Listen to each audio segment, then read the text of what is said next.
یا خدائے سکینہ کو چچا لوٹ کے آنا،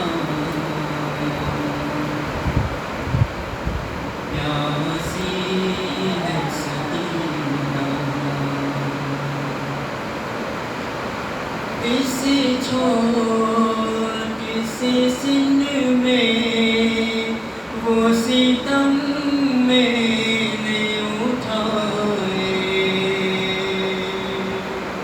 اللہ کسی کو نہ یتیم ایسا بنائے،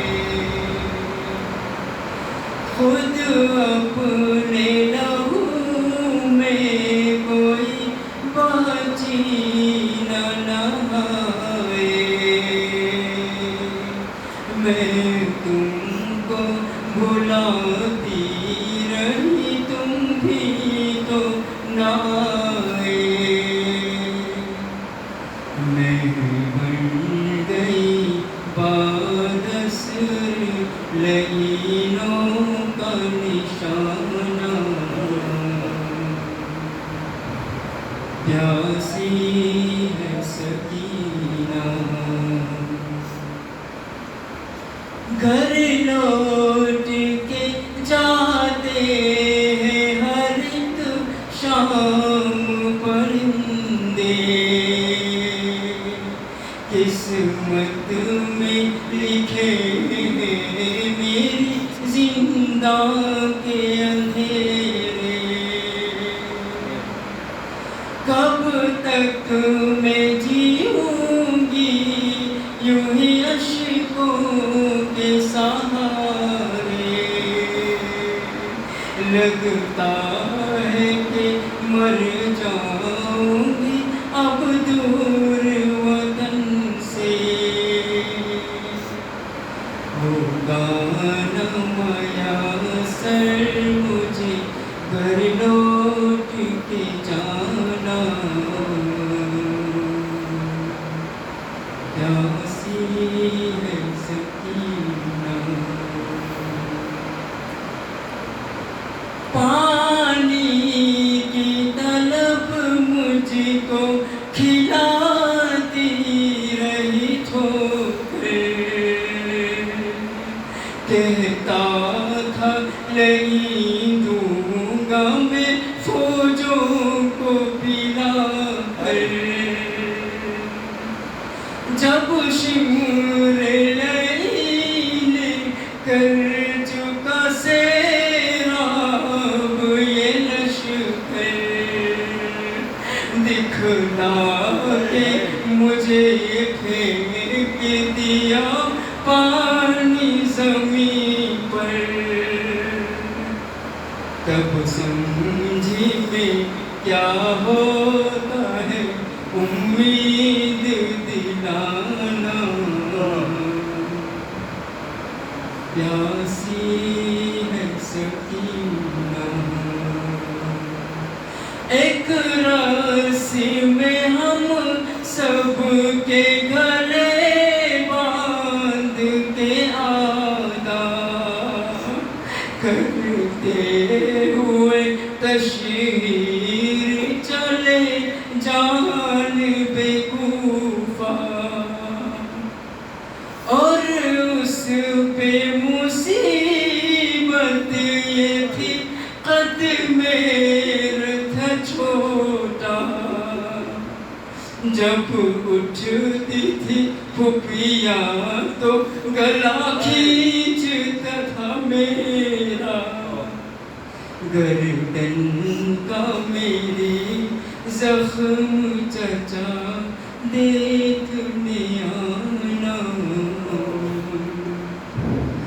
پیاسی ہے سکینہ، انور یہ صدا پرچم عباس سے آئی، میں بھول نہیں سکتا سکینہ میری بچی، کاٹے گئے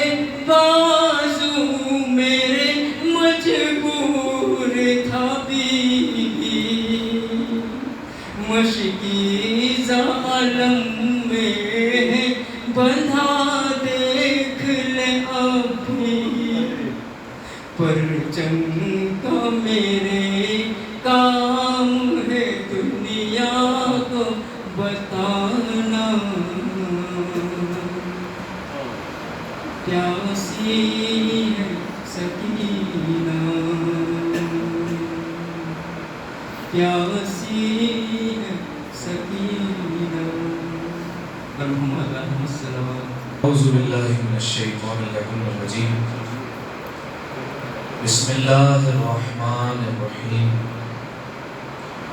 الحمد للہ الذی یخلق ولم یخلق ویرزق ولا یرزق ویطعم ولا یطعم، ثم الصلاة والسلام علی عبدک ونبیک وصفیک ورسولک وخیرتک من الخلق ابی القاسم محمد اللہم صل علی محمد وآل محمد وعلی اہل بیتہ الطیبین الطاہرین المعصومین المظلومین، سیما ابن عمہ علی علیہ السلام وهو النبأ العظیم والصراط المستقیم والقرآن الکریم، وهو الصدیق الاکبر والفاروق الاعظم وحبل اللہ المتین وامام المسلمین ووصی رسول رب العالمین، واللعنۃ الدائمۃ علی اعدائهم اجمعین، اما بعد فقد قال اللہ سبحانہ وتعالی فی محکم کتابہ المبین، بسم اللہ الرحمن الرحیم، وسیق الذین اتقوا ربهم الی الجنۃ زمرا، صلوات علی محمد و آل محمد اللہم صل علی محمد و آل محمد۔ سامعین محترم، عزیزان گرامی قدر، مسلسل شب جمعہ آپ کی خدمت میں سفر آخرت کے عنوان کے ذیل میں گفتگو ہو رہی ہے، اور آج یہ موضوع اپنے 63ویں مرحلے میں داخل ہوا۔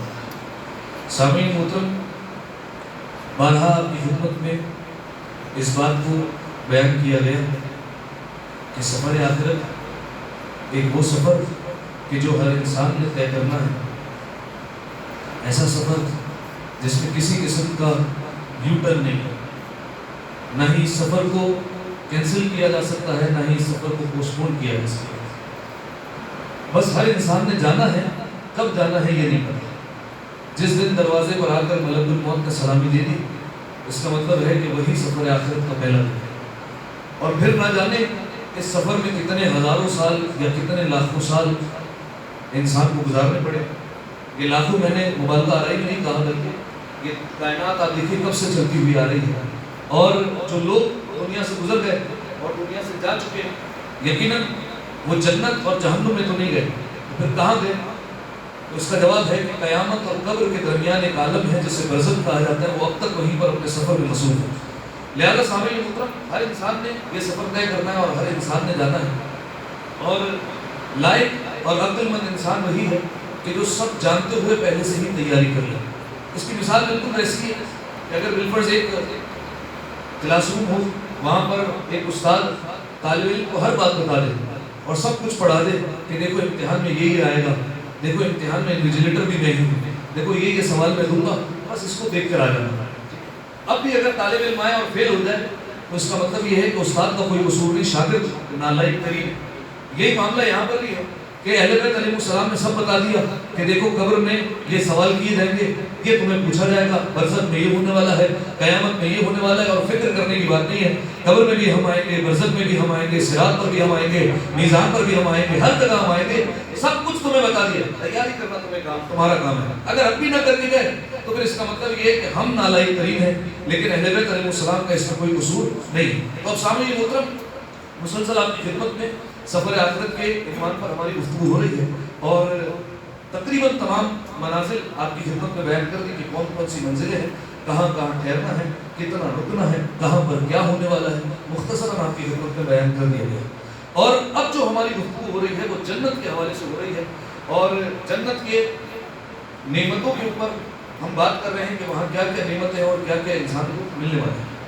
اب گزشتہ گفتگو اگر آپ کے اذان عالیہ میں موجود ہو تو گزشتہ گفتگو میں نے آپ کی خدمت میں پیش کیا تھا کہ کچھ لوگ ایسے ہوں گے کہ جنہیں جنت کی طرف ہکا کر لے جایا جائے گا، کیا مطلب؟ قرآن مجید کی آیت ہے جو میں نے سرنامہ کلام میں آپ کے سامنے پڑھی، وَسِيقَ الَّذِينَ اتَّقَوْا رَبَّهُمْ إِلَى الْجَنَّةِ زُمَرًا، کچھ لوگ ایسے ہوں گے جنہوں نے اپنے رب کا تقوی اختیار کیا ہوگا اور انہیں جنت کی طرف ہکا کر لے جائیں گے۔ ہکا کر لے جانا کیا مطلب؟ مثال دی تھی آپ کے سامنے، ایک چھوٹا بچہ اسکول جا رہا ہے، جا نہیں رہا، شوق نہیں رکھتا، ماں باپ اسے کھینچتے ہوئے لے جا رہے ہیں، اس کا مطلب ہے ہکا کر لے جا رہے ہیں، ٹھیک ہے، اس کا جانے کا دل نہیں ہے۔ لیکن جنت تو ایک ایسی جگہ ہے جہاں سب کا شوق ہے، پھر ہکا کر کیوں لے جایا جا رہا ہے؟ تو کئی جواب آپ کی خدمت میں بیان کیے تھے کہ کئی وجوہات ہو سکتا ہے انسان اپنے بھائیوں کا، دوستوں کا، رشتہ داروں کا انتظار کر رہا ہو سکتا ہے کوئی اور وجہ ہو۔ ایک وجہ آپ کی خدمت میں اور بیان کی تھی کہ دراصل قیامت کا وہ مقام ہے کہ جہاں پر امام حسین علیہ السلام کے چہرے مبارک کی زیارت کی جائے گی۔ تو آپ سوچئے کہ جب حسین کے روضے پر جاتے ہیں تو حسین کے روضے سے نگاہیں نہیں ہٹتی، اور اگر خود حسین سامنے آ جائے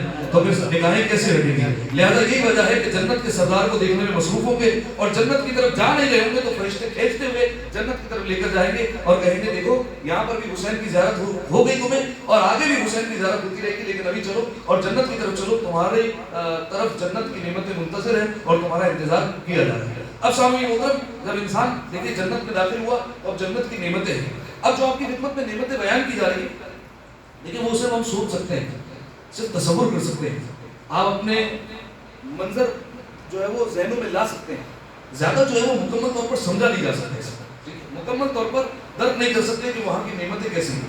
یہ تو اہل بیت علیہ السلام نے روایتیں بیان کر دی تو ہم سمجھ پاتے ہیں کہ ہاں جنت اس طریقے کی ہوگی، لیکن سمجھ نہیں سکتے اس کی وجہ کیا ہے۔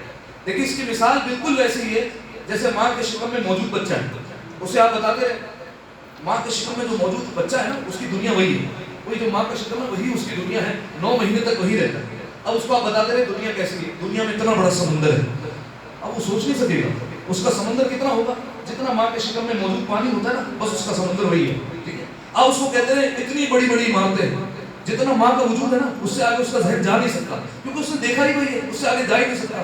ویسے ہی اگر ہمیں بتا دیا جائے کہ جنت ایسی ہے تو ہم جنت کی نعمتوں کو دنیا کی نعمتوں کے ساتھ ملیں گے۔ ہم کہیں جنت میں ایسی نہر ہے تو ہمارے ذہن میں کون سی نہر آئے گی؟ دنیا کی نہر آئے گی، ایسا بہتا ہوا دریا ہے، ایسی نہر ہے، حالانکہ وہ ویسی نہیں ہے۔ یہ تو فقط اور فقط ہم خاکہ بناتے ہیں روایتوں کے ذریعے سے، تو ہمیں جو ہے وہ تھوڑا بہت سمجھ میں آ جاتا ہے، ورنہ جنت جو ہے وہ ہمارے تصورات سے بالکل باہر ہے، ہم سمجھ نہیں سکتے کہ جنت کی نعمتیں ہے کیا۔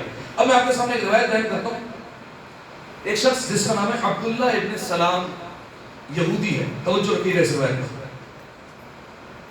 جنگ خیبر کے بعد رسول اللہ نے امیر المومنین کو کہا تھا کہ اے علی خط لکھو اور یہودیوں کو دعوت فکر دو، اسلام کی طرف بلاؤ، اسلام کی طرف دعوت دو، اور انہیں کہو کہ رسول اللہ کا کلمہ پڑھے، کیونکہ جنگ خیبر میں انہیں شکست ہو چکی ہے، اب آؤ کلمہ پڑھو۔ امیر المومنین نے خط لکھا اور خط روانہ کیا یہودیوں کی بستی میں۔ جب خط پہنچا اور انہوں نے پڑھا تو انہوں نے کافی سوچ بچار کی کہ کیا کیا جائے کہ ہمیں یہودیت چھوڑنی نہ پڑے، ہم اسی مذہب پر باقی رہیں۔ تو انہوں نے ایک شخص کا انتخاب کیا جس کا نام تھا عبداللہ ابن سلام، بہت بڑا عالم تھا، اس کا انتخاب کیا۔ کہا تمہارا کام یہ، جاؤ مدینہ اور رسول اللہ سے جا کر کچھ ایسے سوالات کرو کہ کائنات کا رسول جواب دینے سے بے بس ہو جائے، ان کے پاس جوابات تھا، جب جواب نہیں دیں گے تو ہم جو ہے وہ کہہ دیں گے یہ کیسا رسول ہے جیسے جوابات نہیں آتا۔ کہا ٹھیک ہے۔ تو عبداللہ ابن سلام کہتا ہے کہ اس محمد پر قرآن اترا ہے تو میں قرآن سے سوال نہیں پوچھوں گا، میں توریت سے سوال پوچھوں گا تاکہ محمد جواب نہ دے پائے۔ اسے کیا پتا موسیٰ کو توریت پڑھانے والی بھی یہی حیثیت نہیں، لہذا سامنے محترم عبداللہ ابن سلام نے کہا توریت سے پوچھوں گا اور ایسی کائنات سے پوچھوں گا جس کو محمد جب تک دیکھا نہ ہو۔ آیا رسول اللہ کے پاس اور رسول اللہ کے پاس اگر ایک طویل مناظرہ کیا، بہت سارے سوالات کیے، اس میں سے وہ سوال جو صرف جنت کے متعلق وہ میں آپ کے سامنے پیش کر رہا ہوں۔ اس نے کچھ سوالات رکھے، اور کیا سوالات رکھے؟ پہلا سوال، یا رسول اللہ جنت میں کوئی نجاست نہیں ہوگی؟ کہا بالکل ٹھیک۔ کہا پھر جب لوگ کھانا کھائیں گے اور پانی پئیں گے تو کیا رفع حاجت کے لیے نہیں جائیں گے؟ رسول اللہ نے کہا نہیں جائیں گے۔ کہا یا رسول اللہ یہ کیسے ہو سکتا ہے کہ انسان کھائے، ایک انسان پیے اور اسے رفع حاجت کی ضرورت نہ ہو؟ رسول اللہ نے کہا بالکل ویسے ہی جیسے ماں کے شکم میں بچہ ہوتا ہے، کھاتا بھی ہے پیتا بھی ہے، رفع حاجت کی ضرورت نہیں پڑتی۔ توجہ چاروں میں آپ کی ایک سوال ہے۔ دوسرا، یا رسول اللہ جنت میں کتنی نہریں ہیں؟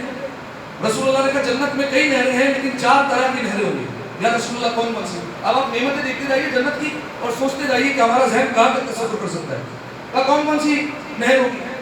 کہا ایک نہر ہوگی دودھ کی جس کا رنگ ناقابل تغیر ہے، یعنی کیا مطلب جس کا رنگ کبھی بھی تبدیل نہیں ہو سکتا۔ ٹھیک ہے، بعض اوقات لوگ کہہ رہے ہیں ہم وہاں پر دودھ پتی پی لیں گے، پتی ڈال کر، تو دودھ کا کلر چینج نہیں ہونا، ٹھیک ہے، دودھ کا رنگ ویسے ہی رہے گا کیونکہ رسول اللہ نے کہا ناقابل تغیر ہے، رنگ تبدیل نہیں ہو سکتا۔ ایک دوسرا فرمایا شہد کی نہر ہوگی. دو. تیسرا شراب طہور کی نہر ہوگی. دنیا میں شراب پینا حرام ہے, وہاں پاکیزہ شراب ہوگی, صرف شراب طہور پاکیزہ شراب کی نہر ہوگی. 3. اور چوتھا فرمایا آب شفاف کی نہر ہوگی, پاک و پاکیزہ صاف اور شفاف پانی کی نہر ہوگی. یہ 4 طریقے کی نہریں. اچھا یا رسول اللہ بتائیے یہ نہریں ٹھہری بھی ہے, ساکن ہے, یا بہتی ہوئی ہے, جاری ہے؟ رسول اللہ نے کہا جنت کے درخت اس کے نیچے سے بہتی ہوئی آ رہی ہے. لیکن یہ وہی بتا سکتا ہے جس نے یا تو جنت بنائی ہے یا جس نے جنت بنتے ہوئے دیکھی ہے. اتنا تفصیل سے بتا رہے ہیں, درختوں کے نیچے سے بہتی ہوئی آ رہی ہے. اچھا جنت کی نہر کے بارے میں کچھ بتائیے. رسول اللہ نے کہا جنت کی نہر کا نام کوثر ہے, اور کوثر مشک اور عنبر سے زیادہ خوشبودار ہے. اچھا یا رسول اللہ یہ بتائیے جنت میں کوئی درخت ہے؟ کہاں جنت کا ایک درخت ہے جس کا نام طوبہ ہے, جس کے متعلق میں نے آپ کی خدمت میں روایت بیان کی تھی, اگر کوئی واجب اور مستحب نماز میں سورہ کوثر پڑھتا ہے تو اس درخت کے پاس بیٹھ کر رسول اللہ سے ملاقات کرے گا. ٹھیک ہے, درخت طوبہ کا جنت میں درخت ہے. کہاں؟ کہا کون سا درخت ہے؟ کا درخت طوبہ نام ہے اس کا. اور رسول اللہ نے بیان فرمایا یہ درخت اتنا بڑا ہے, اتنا وسیع ہے کہ اس کی شاخ, اس کی ٹہنیاں جنت کے ہر ہر گھر میں, ہر ہر کمرے میں اور ہر ہر دروازے پر موجود ہوگی. اتنی وسیع. دیکھیے ابھی آپ جو ہے وہ ایسے ہی سرسری طور پر سن کر چلے گئے, پہلے یہ سوچیے جنت کتنی وسیع ہے اور جنت کتنی بڑی ہے. میں نے آپ کی خدمت میں پچھلی تقریب میں بیان کیا تھا کہ جو جنت میں سب سے کم ترین درجے پر مومن ہوگا اس کے پاس بھی 80,000 خادم تو اس کے پاس ہوں گے, اور جو اس سے اوپر درجے پر ہوگا اس کے پاس 2 کائنات جتنی سلطنت ہوگی. ٹھیک ہے, 2 کائنات کے برابر سلطنت ہوگی. اب جنت میں کتنے درجے ہوں گے, کتنی بڑی جنت ہوگی, اور کتنی ساری جنت ہے, جنت الفردوس, ماوا, جنت النعیم, جنت دارالسلام, اتنی ساری جنت ہے. ایک جملہ اور سنیے, روایت میں ایک جنت کا نام ہے جنت عدن. یہ تمام جنتوں کے مجموعے کا نام ہے. کا کیا مطلب؟ کا تمام جنتیں جتنے اس میں درجے اس سے 9 لاکھ گنا بڑی یہ جنت عدن. کتنے لاکھ گنا؟ حیرت ہوئی آپ کو؟ اور یہ جنت عدن جو خود 9 لاکھ تمام جنتیں سے گنا بڑی ہے, فرمایا یہ جنت عدن سے بڑی ایک اور جنت ہے جنت دارالسلام, جو جنت عدن سے 9 لاکھ گنا بڑی ہے. اور رسول اللہ کیا کرے, ایک درخت طوبہ جس کی شاخ ہر ہر حجرے پر, ہر ہر گھر میں, ہر ہر دروازے پر پہنچی ہوئی ہے. اس نے اعتراض کیا, یا رسول اللہ یہ کیسے ہو سکتا ہے, ایک درخت ہو اور شاخ ہر جگہ پہنچ جائے؟ رسول نے کہا بالکل ویسے ہی, سورج ایک ہوتا ہے, روشنی ہر گھر میں پہنچا کرتی ہے, بالکل ویسے ہی. اب سوال ہوتے جاتے, یا رسول اللہ یہ بتائیے کیا جنت میں ہوائیں چلتی ہیں؟ سوال پر آپ غور کرتے رہیے, کیا جنت میں ہوائیں چلیں گی؟ رسول اللہ نے کہا ہوائیں نہیں چلتی, اور وہ ہوا نور کی ہے, اللہ نے نور سے ہوا بنائی ہے. اور اس ہوا کا کمال یہ ہے کہ جب وہ چلتی ہے تو اس ہوا میں زندگی بھی موجود ہے, تر و تازگی بھی ہے, لذت بھی ہے. اور جس چہرے پر پڑے گی اس چہرے کو مزید بارونق کرے گی, اس چہرے کو مزید پاک و پاکیزہ کرے گی. سنتے جائیے ہوا کا کمال کاری. کہ جب یہ ہوا چلے گی دروازے پر پڑے گی تو دروازے جھوم جائیں گے, درخت پر پڑیں گے تو درخت تسبیح کرنے لگیں گے, نہروں پر جائیں گی تو نہریں جاری ہو جائیں گی, اور فرمایا پرندوں پر اگر پڑ جائے تو پرندے خدا کی حمد گنگنانے لگیں گے. اور اگر تم پرندوں کی آواز ایک دفعہ دنیا میں سن لو تو جنت کے شوق میں مر جاؤ گے. ٹھیک ہے, یہ بھی میں آپ کو فقط اور فقط تصور کروا رہا ہوں کہ سوچتے جائیے. ٹھیک ہے, تو یہ رسول اللہ نے بیان کیا, یہ جو ہے وہ تمام تر چیزیں ہوگی. اچھا آپ دیکھیے اتنے سارے سوال کیے, یہ کہیں نہیں پوچھا جنت میں سورج ہے, جنت میں روشنی ہے, یہ کہیں نہیں پوچھا. ٹھیک ہے, جنت میں روشنی ہوگی, سورج نہیں ہوگا.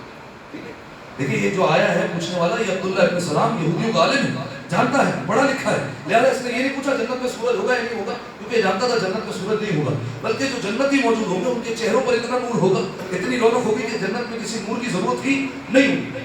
اور بلکہ روایت کے جملے ہیں, ایک دن جنتی بیٹھے ہوئے ہوں گے اور آپس میں گفتگو کر رہے ہوں گے, اچانک سے جو معمولی نور ہوتا ہے اس سے زیادہ نور جنت میں پھیلے گا, اتنا نور پھیلے گا, اتنا نور پھیلے گا کہ جنتی آپس میں سوال کریں گے اور پروردگار عالم سے کہیں گے, پالنے والے تو نے تو کہا تھا جنت میں کوئی سورج نہیں ہوگا, میرے مالک یہ تو سورج سے بھی زیادہ روشنی ہے, یہ روشنی کہاں سے آ رہی ہے؟ پروردگار عالم کی طرف سے جواب آئے گا کہ دیکھو میں نے وعدہ کیا تھا کہ جنت میں سورج نہیں, واقعی سورج نہیں, یہ سب تمہارا ہی نور تھا, لیکن یہ جو نور تم نے ابھی محسوس کیا اس کی وجہ یہ ہے کہ دراصل علی اور فاطمہ ایک مقام پر بیٹھے تھے, کسی بات پر مسکرا دیے, دانتوں سے نور نکل آیا. ایک اور سلوات دیا کرے ملتے بابا سے بولے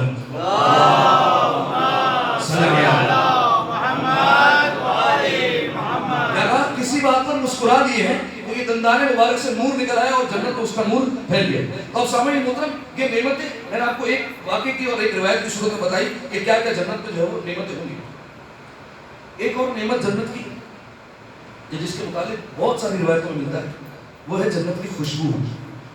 اس کے متعلق روایتوں میں جملے ہیں. چھٹے امام نے فرمایا, ابو بصیر ایک راوی ہے, مولا کے پاس آیا اور مولا سے کہا, مولا ایسی روایت پڑھی خوش ہو جاؤں. مولا نے کہا کہ جنت کی خوشبو 1000 سال کی مسافت سے انسان سن سکے گا. کتنے سال کے فاصلے سے؟ 1000 سال کے فاصلے سے وہاں سے سن لے گا. اس کے بعد فرمایا, اب یہ مولا کس کے لیے بیان فرمایا؟ مومنین کے لیے. فرمایا دیکھو جو جنت میں سب سے کم ترین جگہ مومن کو ملے گی, سب سے چھوٹی جگہ, فرمایا وہ چھوٹی جگہ بھی اتنی چھوٹی ہوگی اور اتنی وسیع ہوگی, فرمایا کہ اس میں اگر انسان تمام جنات اور انسانوں کی دعوت کرنا چاہے تو آرام سے کر سکتا ہے. سب سے چھوٹی اتنی جو ہے وہ یہ چھوٹی جگہ. اب میں آپ کے سامنے کیا بیان فرمایا, کتنے سال سے خوشبو سن سکتا ہے انسان؟ 1000 سال. ٹھیک ہے, بعض روایتوں میں 40 سال ہے, بعض روایتوں میں 100 سال ہے, بعض میں 500 سال ہے, بعض میں 1000 سال. یہ جو ہے وہ درجوں کے اعتبار سے, بعض لوگوں کو 40 سال سے خوشبو سونگنے کو ملے گی, بعض 500 سال سے سونگنے کے بعد 1000 سال سے جو ہے وہ سونگ سکیں گے. یہ درجے کے اعتبار سے. ٹھیک ہے, اس کی جو ہے وہ کئی قسمیں خوشبو کی. ایک قسم ہے ملائکہ کی خوشبو, ٹھیک ہے, جس سے جنت معطر ہوگی. اس کو کہتے ہیں زیرس بہشت, اور جو ہے وہ نام جو ہے وہ مشکل ہے. ایک ہے انبیاء کی خوشبو جسے کہتے ہیں بیہ بہشت, یہ دوسری خوشبو. اور تیسرا اولیاء الہی کی خوشبو ہوگی. ٹھیک ہے, یہ سب کی علیحدہ علیحدہ خوشبو, اولیاء کی خوشبو الگ, انبیاء کی خوشبو الگ, اور ملائکہ کی خوشبو الگ. اب رسول اللہ کا جملہ سنیے, فرمایا میری بیٹی زہرا میں ہر طرح کی خوشبو پائی جاتی ہے. انبیاء کی خوشبو کی, ملائکہ کی خوشبو کی, اولیاء کی خوشبو کی. ٹھیک ہے, لیکن سامعین محترم, یہ خوشبو جس کے بارے میں نے آپ کی خدمت میں بیان کیا کہ 1000 سال کی مسافت سے آ رہی ہے, لیکن کچھ لوگ ایسے ہوں گے جو جنت کی خوشبو نہیں سن سکے. یعنی آپ سوچیے 1000 سال کے فاصلے پر ہے اور انسان جنت کی خوشبو نہیں سن رہا ہے. ٹھیک ہے, ابھی کون لوگ ہیں جو خوشبو نہیں سن سکتے؟ کئی روایتیں ہیں اور کئی لوگ بیان ہیں. اب میں آپ کے سامنے بیان کروں گا اور مختصر بات تمام ہو جائے گا. کئی لوگ ہیں کہ جو جنت کی خوشبو نہیں سن سکتے. خوشبو سننے کا مطلب سمجھ رہے ہیں؟ خوشبو نہ سننے کا مطلب ہے جنت میں داخلہ تو بہت دور کی بات ہے. ٹھیک ہے, یہ مطلب ہے. اچھا, کون کون لوگ ہیں؟ پہلا فرق روایت میں بیان ہوا کہ پروردگار عالم جس شخص کو کسی رعایا پر حاکم بنائے اور وہ حاکم اپنی رعایا کو نیکی کی تلقین نہ کرے. رعایا کا مطلب یہ نہیں ہے کہ کوئی بادشاہ ہو اور بادشاہ بنے اور اس کے بعد نیکی کی تلقین نہ کرے. نہیں, ایک گھر میں انسان ہے, سرپرست ہے, اس کے اندر میں 5 لوگ آتے ہیں, اگر نیکی کی تلقین نہیں کرے یہ جو ہے وہ جنت کی خوشبو نہیں سن سکتا. ٹھیک ہے, کہیں پر بھی اس کے اندر میں جتنی رعایت ہے, ایک عالم ہے, اس کے اندر میں کچھ لوگ آتے ہیں, نیکی کی تلقین نہ کرے, جنت کی خوشبو نہیں سن سکتا. ٹھیک ہے, اس طریقے سے آپ یہ دائرہ پھیلاتے رہیے. جس کو جو عہدہ ملے, ہو سکتا ہے کسی کو آفس میں عہدہ ملا ہو سکتا ہے کسی کو اسکول میں عہدہ ملا ہو سکتا ہے کسی اور جو ہے وہ جگہ عہدہ ملا ہو, جہاں پر اس کے اندر میں لوگ آتے ہیں اور وہاں پر امر بالمعروف نہیں کرتا, نہیں انل منکر نہیں کرتا, نیکی کی تلقین نہیں کرتا, روایت کے جملے جنت کی خوشبو نہیں سن سکے گا. ایک. دوسرا, روایت میں لفظ ہے منان. منان کسے کہتے ہیں؟ نیکی کر کے احسان جتا دینے والا. یہ وہ شخص ہے جو جنت کی خوشبو نہیں سن سکتا. ہم نے مسجد بنائی ہے, ہم ہی اس کے بیٹے کی اسکول کی فیس بھرتے ہیں, ہم ہی گھر میں راشن ڈلواتے ہیں, ہم نہ ہوتے تو وہ بھی نہ ہوتے. ٹھیک ہے, یہ نیکی کر دی اور احسان جتا دی. فرمایا یہ شخص جنت کی خوشبو نہیں سن سکتا. تیسرا, آگ کے والدین, میں تفصیل میں نہیں جاتا ہوں, جلدی جلدی بیان کروں. آگ کے والدین, والدین کا نافرمان. اور پہلا آپ کی خدمت میں بیان ہو چکا ہے, آگ فقط دنیا میں نہیں ہوتا, والدین کے مرنے کے بعد بھی انسان آگ ہو سکتا ہے. ٹھیک ہے, والدین کو وہاں پر ضرورت ہے اور انسان یہاں سے کچھ بھیج نہیں رہا, بھول گیا, فراموش کر دیا, وہ وہاں پر التجا کر کے کہتے ہیں پالنے والے انہیں سے آگ کر دیا. اور الٹا بھی ہو سکتا ہے, یہاں سے ناراض گئے تھے لیکن وہاں پر اتنی قرآن خوانی اور اتنا ثواب پہنچایا کہ وہ وہاں پر کہنے لگے پالنے والے ہم آئے تو ناراض تھے لیکن اب راضی ہو گئے. یہ بھی ہو سکتا ہے. ٹھیک ہے, تو تیسرا شخص کون ہے؟ آپ کے والدین. یہ بھی جنت کی خوشبو نہیں سن سکتا, بلکہ یہ تو وہ مورد ہے جہاں پر روایت میں قسم کھائی گئی. ٹھیک ہے, قسم کھا کر کہا گیا کہ جنت کی خوشبو نہیں سنے گی. ٹھیک. چوتھا, وہ شخص جو دائمی شرابی ہے, ہمیشہ شراب پینے والا, یہ وہ شخص ہے جو جنت کی خوشبو نہیں سن سکتا. پانچواں, وہ خاتون جو مختصر اور نامناسب لباس پہن کر لوگوں کو گمراہ کرے, جنت کی خوشبو نہیں سن سکتا. بھول جائے جنت, جنت تو دور کی بات, جنت کی خوشبو بھی ناک میں نہیں ہے. 5. چھٹا, قاطع رحم. قاطع رحم کسے کہتے ہیں؟ رشتہ داروں سے قطع تعلق کرنے والا. اس پر بھی قسم کھائی گئی کہ یہ بھی جنت میں نہیں جا سکتا. اس پر کوئی جو ہے وہ بہانہ نہیں چل سکتا, کوئی ایکسکیوز, کوئی جو ہے وہ ریزن نہیں چل سکتا. مولانا صاحب انہوں نے ہی تعلق توڑا تھا, یہ ویلڈ ریزن نہیں, یہ نہیں ہو سکتا. روایت یہاں تک ملتی ہے کہ اگر وہ بھی تعلق توڑ لیں تب بھی انسان جو ہے وہ سامنے سے تعلق نہیں توڑ سکتا. ٹھیک ہے, کتنے ہوئے؟ 6. 7واں, ایسا بوڑھا انسان جو اپنے بڑھاپے میں بدکاری کرے. 7. 8واں, متکبر, تکبر کرنے والا. تکبر کرنے والے کو قیامت کے میدان میں پروردگار میں ذلیل کر کے چھوڑے گا. جو دنیا میں کرتا تھا, جو دنیا میں بڑا بننے کی کوشش کرتا تھا، وہاں پروردگار عالم قیامت کے میدان میں چیونٹی کی شکل میں محشور کرے گا. یہ روایت کی جگہ کتنے ہو گئے؟ 8. نوا ابھی مولے تو بیان کر رہا ہوں، وہ خاتون جو بغیر کسی عذر کے شوہر سے طلاق کا مطالبہ کرتی ہے، یہ بھی جنت کی خوشبو نہیں سن سکتی. 10واں مولے، 10واں ہے چاپلوس انسان. یہ کسے کہتے ہیں؟ ہاں یہ کسے کہتے ہیں؟ بڑے بڑے معاشرے میں ایسے چاپلوس کسے کہتے ہیں؟ چاپلوس اسے کہتے ہیں خوشامد کرنے والے. خوشامد کرنا کسے کہتے ہیں؟ خوشامد کہتے ہیں تھوڑی سی تعریف کر لو تاکہ ہمارا اپنا کام بن جائے. ذاتی مفاد کے لیے تھوڑا سا جو ہے وہ چاپلوسی کر لو، صحیح، اور تھوڑا سا جو ہے وہ ان کو اگر جو ہے وہ سراہ دو تو جو ہے وہ ہمارے حق میں فیصلہ آ جائے گا، یا جو ہے وہ بالفرض ہم جو ہے اس کے قریب رہیں گے، ہمیں کوئی نقصان نہیں ہوگا. چاپلوس انسان. اگلا بیان کروں، وہ انسان دنیاوی مال سے جو سیر نہ ہوتا ہو، یہ بھی جنت کی خوشبو نہیں سنگے گا. پروردگار عالم جتنا عطا کرتے ہیں ہر بار گئے حل میں مزید اور دے مالک، ٹھیک ہے، کبھی کسی طریقے سے اس کا پیٹ نہ بھرے، ہر بار کہتا ہے اور دے، چاہے حلال سے ہے چاہے حرام سے ہے، اس سے ہمیں کوئی لینا دینا نہیں ہے، اور ہمیں دے، بس کسی طریقے سے آتا رہا، ٹھیک ہے، چاہے اس کے بعد جتنی آسائشات ہو جتنی نعمتیں ہو، لیکن ہر وقت کہتا ہو حل میں مزید اور دے دے تھوڑا سا، ٹھیک ہے. دنیاوی مال سے سیر نہ ہونے والا یہ بھی جنت کی خوشبو نہیں سن سکتا، ٹھیک ہے. اسی لیے کہتے ہیں اگر مال کی کسی کو خواہش بھی ہو نا تو نیت پھر قارون والی نہ ہو، خدیجہ بنی گا. اگر مال دے گا نا وہ تو میں مدد کروں گا، میں اسلام کے کام آؤں گا، میں دوسرے مومنین کا خیال رکھوں گا، یہ نہیں کہ جناب سیدہ تو خونس بھی رکھ کے بیٹھ جاؤں. ٹھیک ہے، کون سا فرض ہو گیا؟ دنیاوی مال سے سیر نہ ہوتا ہے. اگلا فرض بیان فرمایا رسول اللہ نے، من صلی علیہ ولم یصلی علی علی لم یجد ریح الجنہ. فرمایا جو کوئی مجھ پر درود بھیجے لیکن میری آل پر درود نہ بھیجے جنت کی خوشبو نہیں سن سکتا. صلی اللہ نہیں سن سکے گا جنت کی خوشبو جو تم کٹا درود بھیجتا ہو. ٹھیک ہے، محمد پر تو درود بھیج دیا، آل کو بھول گیا. ٹھیک ہے، بہت سارے سنتے نا حضرت محمد صلی اللہ علیہ ہونا چاہیے وآلہ وسلم، گھما دو پیچھے صلی اللہ علیہ وسلم. ٹھیک ہے، یہ جو وسلم آ گیا نا یہ آل کو فراموش کر دیا، آل کو انہوں نے نکال دیا. ٹھیک ہے، آل کو انہوں نے درمیان سے ہٹا دیا. تو کیا فرمایا رسول اللہ نے؟ جو مجھ پر درود بھیجے آل پر درود نہ بھیجے، فرمایا جنت کی خوشبو نہیں سن سکتا. اگر آپ کے مزاج کا بیان کرتا ہوں، رسول اللہ نے فرمایا اگر کسی کو نوح جتنی عمر میسر ہو اور ساری زندگی وہ عبادت کرتا رہے اور 1000 مرتبہ پروردگار عالم کی خاطر حج کرے، گوئے احد جتنا پہاڑ جتنا سونا اللہ کی راہ میں خرچ کرے، صفا اور مروہ کے درمیان مظلومیت کے عالم میں قتل کر دیا جائے، اور بعض علماء کے متعلق جب قتل ہو جائے تو خانہ کعبہ اور مقام ابراہیم کے درمیان قبر اس کی بنائی جائے، خانہ کعبہ کے غلاف سے غسل ہو، خانہ کعبہ کے غلاف کا کفن ہو، زمزم سے غسل دیا جائے. لیکن یا علی اگر تیرے متعلق ذرہ برابر بھی غسل ہوا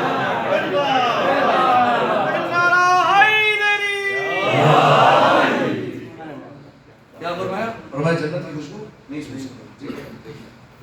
آخری مہلت بیان فرمایا جو کوئی بھی میرے بیٹے حسین سے دشمنی کرے، رسول اللہ نے بیان فرمایا جو کوئی بھی میرے بیٹے حسین کا بغض رکھے، فرمایا وہ سیدھا جو ہے وہ جہنم میں جائے گا اور جنت کی خوشبو نہیں سن سکتا. ٹھیک ہے، امام حسین علیہ السلام اور امیر المومنین، آپ کو دنیا میں بہت کم ایسے لوگ ملیں گے جو امام حسین علیہ السلام کے دشمن ہیں. امیر المومنین کے بہت ملیں گے. کیوں؟ وجہ یہ ہے کہ امام حسین علیہ السلام کا تعلق انسانیت سے ہے. امام حسین علیہ السلام کا تعلق انسانیت کے ناطے ہے ہمارا. ٹھیک ہے، ہم تو جو ہے وہ اور منزل میں اور عشق میں آگے بڑھے ہوئے، ہمارے امام بھی ہیں، ہمارے خلیفہ بھی ہیں، ہمارے ولی بھی ہیں، اولی الامر بھی ہیں، سب کچھ ہے ہمارے، پورا جہان حسین ہے.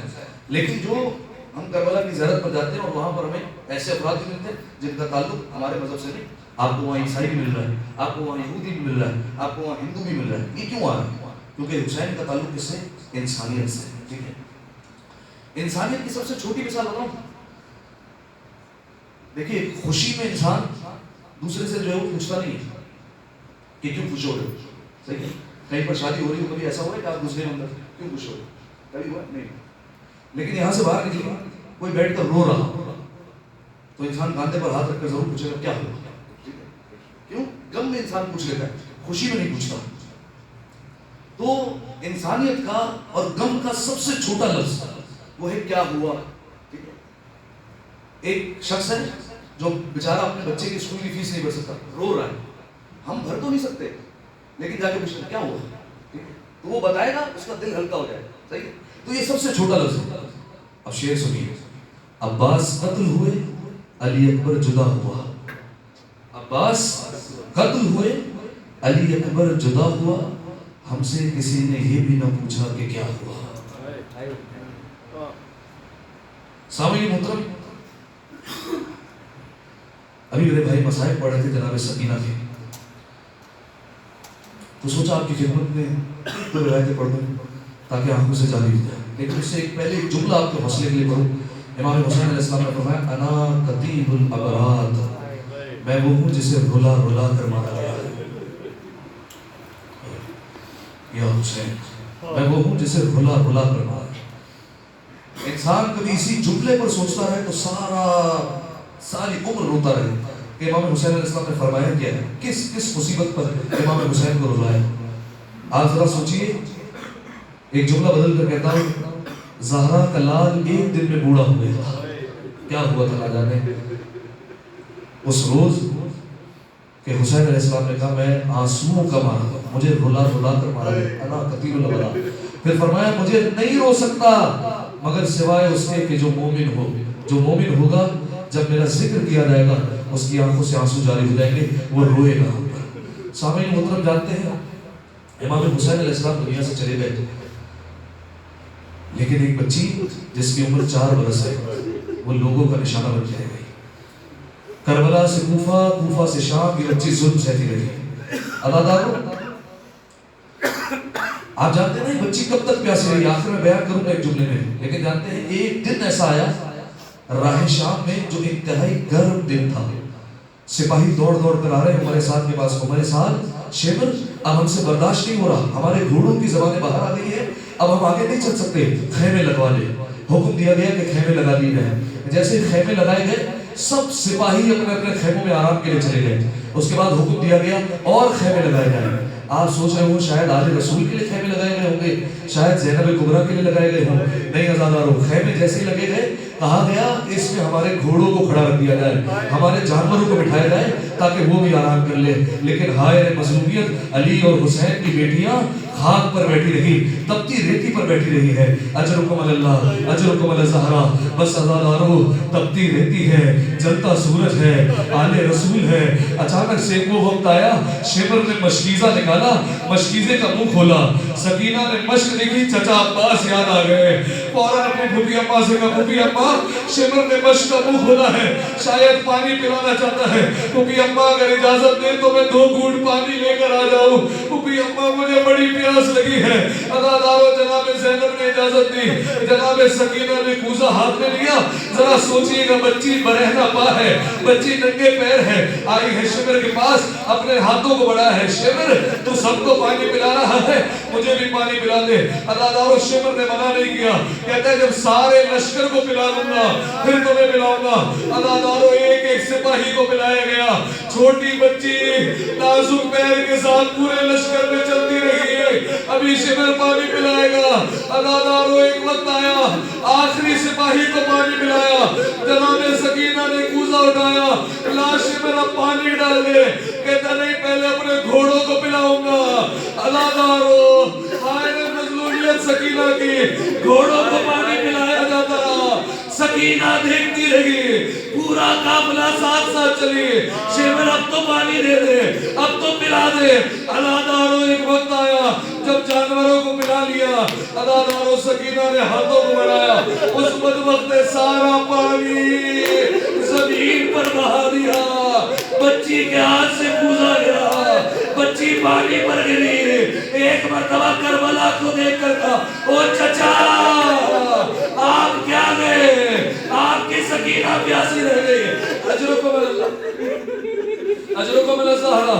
شہزادی کوئی غم نہ دے، جو میرے بھائی ہائے کر رہے ہیں، خدائی سے آواز نماز کو اپنی بارگاہ میں قبول کرے، اجرکم اللہ۔ بس سامعین محترم آخری روایت سنیے، جانتے ہیں آزاد ہو یہ بچی زندان شام میں بھی پیاسی رہی ہے، آئی ہے ایک دن چوتھے امام کے پاس آ کر پوچھتی ہے بھیا سجاد ذرا مجھے بتائیں پیاس کی آخری حد کیا ہوتی ہے، پیاس کے کتنے مرحلے ہوتے ہیں؟ علماء سے سن کر بیان کر رہا ہوں۔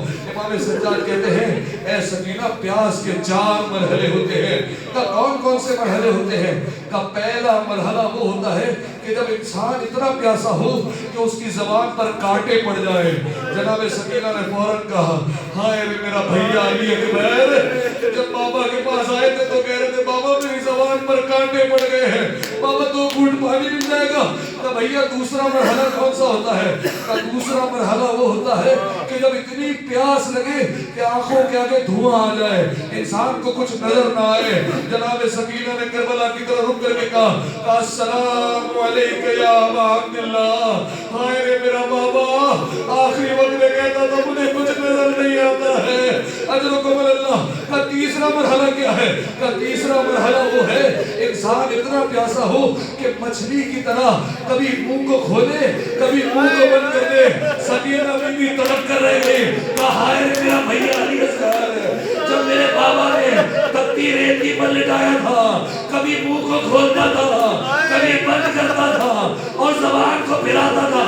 آخری مرحلہ کیا ہے؟ امام سجاد نے کہا آخری مرحلہ یہ ہے کہ انسان کا گوشت اس کی ہڈیوں کا ساتھ چھوڑ دے، اس کی ہڈی اور گوشت صدا ہو جائے۔ جناب سکینہ کہتی ہے بھیا گوارے نا، سکینہ کا گوشت ہڈیوں کا ساتھ چھوڑ چکا ہے، اب تمہاری بہن اتنی پیاسی ہے کہ گوشت اور ہڈیاں جدا جدا۔